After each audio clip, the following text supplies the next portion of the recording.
I think the idea of creating a television news source that is not beholden to corporate interests is nirvana. It's apparently the only chance we're going to have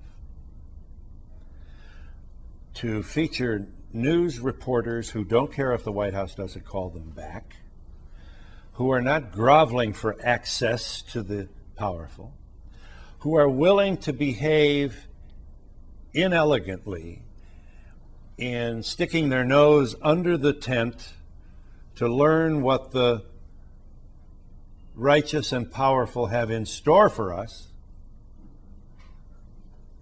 discussions that would otherwise be closed to the public. We're looking for journalists who don't have to be popular to succeed. Journalism isn't supposed to be revered, admired, and awarded every weekend at banquets. Journalists should think of themselves as the barking dog, nipping at the heels of the powerful. You know, when I was a kid, I grew up in the 50s. My wife's parents used to say if they didn't know what they were doing, they wouldn't be in Washington.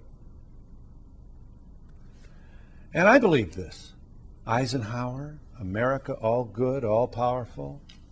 Wow, how lucky was I? America, America. And then I met Noam Chomsky somewhere along the way. And, I remember saying, what are you saying? And he looked at me and he said, never, ever trust the state. And I couldn't believe what I was hearing. Not trust the state? This is a child of the 50s hearing. I came of age in the 50s. And then I looked up to see that a president had lied to us, sent us to a war in Southeast Asia that cost 58,000 people. I learned about the decisions that were being made behind closed doors. I remember radical kids with tie-dye t-shirts, anti-war types coming into my television show and saying, the FBI is spying on us, they're spying on us. And I thought, oh, come on, you're not that important. And then I'm too soon old, too late smart. I realized those kids were telling the truth. And then I saw that the IRS was kicking hardworking middle-class people around.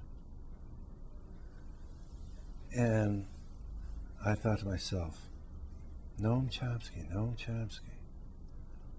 never trust the state. That's what a citizen should be doing. Not trusting the state, dissenting, being scratchy, like the little barking dog. That's the way democracy is promoted, and and we have a constitution that permits that. That not only permits it, but encourages it, calls for it. What a wonderful, wonderful idea is this Republican experiment called the United States of America. But it's not going to work if we don't stretch and exercise the freedoms that it allows. Guarantees. I do think it's important that before we start wringing our hands and saying, ain't it awful, we have a responsibility to get in the suit of the, for example, news director of the local television station. If he leads with a city hall issue that has nothing in it that goes boom and no pyrotechnics